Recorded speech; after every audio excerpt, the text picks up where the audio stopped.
Drugs కేసులో arrest అయిన తన కొడుకు మస్తాన్ సాయి చాలా అమాయకుడని అంటున్నారు తండ్రి రామ్మోహన్. డబ్బు కోసం లావణ్యే మస్తాన్ సాయిని బ్లాక్మెయిల్ చేస్తోందని, ఆమె వేధింపులు తట్టుకోలేక అతను ఆత్మహత్య యత్నం కూడా చేశారని రామ్మోహన్ చెబుతున్నారు. డ్రగ్స్ కేసు కూడా లావణ్య సృష్టించిందేనని, ఆ ఆధారాలు త్వరలోనే మీడియా ముందు పెడతానని అంటున్న రామ్మోహన్తో మా ప్రతినిధి Shiva face to face. Rammohan మనతో ఉన్నారు. సార్, ఏంటి అసలు ప్రధానంగా ఏం జరుగుతుంది? ఏంటి ఇన్ని ఆరోపణలు వస్తున్నాయి మీ అబ్బాయి మీద? కొద్దిసేపు క్రితం లావణ్య బిగ్ టీవీతో మాట్లాడుతూ మీరు కూడా బెదిరించారని ఆరోపణ చేస్తుంది.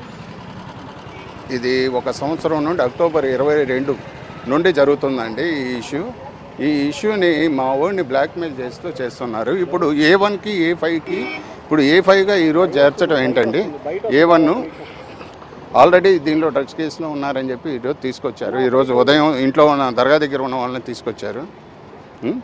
ఇది నిన్న వేరే వాళ్ళని లైవ్లో మాట్లాడి దాని వివరాలన్నీ చెప్పినందువల్లే అదే ఈ విధంగా మీడియాకు కానీ ఇది కానీ మమ్మల్ని చాలా ఇబ్బంది పెట్టి నన్ను ఎన్నో విధాలుగా బ్లాక్మెయిల్ చేయడం జరిగింది.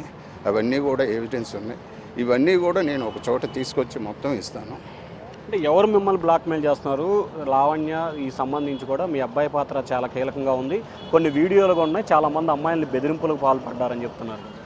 మా అబ్బాయి చాలా ఇన్నోసెంట్ అండి. మా అబ్బాయి ఒక గదిలో కూర్చొని IIT కాన్పూర్ సీట్ కొట్టాడండి. కొట్టి ఒక స్టార్టప్ కంపెనీ పెట్టి హైదరాబాద్లో ఉంటే వినూత్ రెడ్డి అనేవాడు రాజ్ తరుణ్ అతని భార్య అని చెప్పి తీసుకొచ్చారు. ఆ విల్లాకి తీసుకొచ్చి అప్పటి నుండి కూడా ఆ రోజు మా వాడి డేటా కొన్ని ఫోటోలు తీసుకొని డేటా మొత్తం దొంగలించి ఆ రోజు నుండి కూడా నన్ను కానీ మా అబ్బాయిని కానీ అత్యంత వేధింపులకు గురి చేస్తుందండి. మేము దీనిలో మా ఓడి మీద పట్టాపురంలో కేసు కూడా పెట్టింది. ఏది ముందు రోజేమో 31వ తారీఖు ఫోన్ పోయినాయి అని చెప్పి వచ్చారు.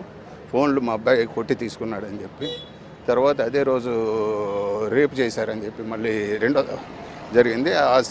దానిలో కూడా మాకు చట్టం చాలా ఎవిడెన్స్లు ఉంటాయి. చట్టం తన పని తను చేసిపోతుంది. మా ఓడు దోషి మటుకు కాదు, దోషి అయితే శిక్ష పడాల్సిందే. అంటే మీరేమో లావణ్య మీ అబ్బాయిని బెదిరించింది అంటున్నారు, మీరేమో లావణ్య మీ అబ్బాయిని బెదిరించింది అంటున్నారు. మీ అబ్బాయి ఏమో లావణ్య ఏమో మీ అబ్బాయే బెదిరించాడని చెప్తుంది కదా. ఏమండి, మా వాడు హ్యాంగింగ్ చేసుకున్నాడండి. దాని బాధకి ఊరి వేసుకుంటే ఆ ఉరితాడు తెగి, అవి కూడా వీడియోలు ఉన్నాయి. ఈ ఉరితాడు తెగి కింద పడి గడ్డానికి దెబ్బలు తగిలినాయి. అది కూడా ఎంత ఇదంటే నిన్న కరాటే కళ్యాణ్ గారు ఫోన్ చేయటం, ఆమెతో ఉన్న నిజాలు చెప్పడం, ఈరోజు ఈ విధంగా కేసును మలుపు తిప్పి మళ్ళీ మా ఓడిని ఇలా బ్లాక్మెయిల్ ఏదైతే ఇన్ని రోజుల నుండి చేసిందో ఈరోజు మా పరువు మొత్తం కూడా తీసేసిందండి. అంటే ఎందుకు మీ అబ్బాయిని టార్గెట్ చేసింది? కారణాలు ఏంటంటారు? డబ్బు బ్లాక్మెయిల్ చేసిందండి. ఆ ఎవిడెన్స్లు కూడా ఉన్నాయి. అవన్నీ కూడా ప్రతిదీ నేను కోర్టుకు సమర్పిస్తాను. అంటే అసలు ఇప్పుడు మీ అబ్బాయి ఈరోజు డ్రగ్స్ కేసులో అరెస్ట్ అయినట్లు పోలీసులు చెప్తున్నారు. ఇది కూడా అది సృష్టించిన సృష్టేనండి. ఇది ఈ ఫోటోలు ఇన్ని రోజులు సాయి మస్తాన్ అనేవాళ్ళు ఎవరికి తెలియదు. నిన్న మా వాడు మాట్లాడంగానే ఈరోజు వచ్చేసి ఫోటోలన్నీ లీక్ చేసి పలానా రవి రామ్మోహన్ రావు కొడుకు అని ఈరోజు ఎందుకు వస్తాయండి? ఇన్ని రోజులు మీడియా వాళ్ళకి తెలియదా ఇవన్నీ? నిన్న ఒక్క ఇంటర్వ్యూలో నిజాలు చెప్పినందుకేగా ఈరోజు డ్రగ్ కేసు ఇవన్నీ కూడా పడ్డాయి. అంటే గతంలోనే లావణ్య మీ అబ్బాయిపై ఆరోపణ చేసింది, అప్పటికే పోలీసులు ఎదుగుతున్నారని చెప్తున్నారు కదా. ఈ కేసు కూడా అవన్నీ ఎవిడెన్స్లు నేను ఇస్తానండి. అవన్నీ కూడా బ్లాక్మెయిలింగ్ కోసమే. అదే చెప్పింది నేను తప్పుడు కేసు పెట్టానని. నేను తప్పుడు కేసు పెట్టాను. ఎవరు చెప్పింది తప్పుడు కేసు పెట్టి? మీడియా వాళ్ళతో, ఇదే మనం టీవీలతో కానీ ఈ డిబేట్లో కానీ అది నేనేదో ఊరికి సరదాగా పెట్టానని పోలీసు వాళ్ళని ఒక ఆడది ఏది చేసినా చెల్లిద్దని ఈరోజు ఈ విధంగా మమ్మల్ని ఇబ్బంది తాత్కాలికంగా ఇబ్బంది పడవచ్చు. భగవంతుడు అనేవాడు ఉన్నాడు. ఏం జరిగినా ఆయన ఇష్ట ప్రకారం జరిగిద్ది. మేము తప్పు చేస్తుంటే మేము అవ్వాలి.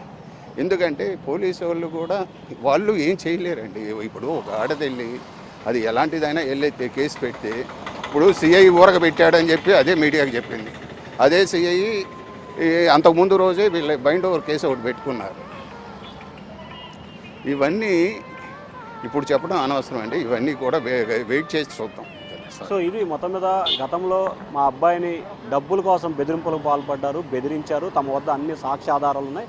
ప్రస్తుతం మా అబ్బాయి రిమాండ్కి వెళ్తున్న కొంత ఆందోళనలో ఖచ్చితంగా 1-2 రోజుల్లోనే మొత్తం మా వద్ద ఉన్న అన్ని ఆధారాలు తీసుకొని వచ్చి మీడియా సమావేశం పెడతాను, గతంలోనే తప్పుడు కేసు పెట్టానని చెప్పి లావణ్యాన్ని ఒప్పుకుందని చెప్పి కూడా రామ్మోహన్ అంటున్నారు ఓటర్ స్టూడియో.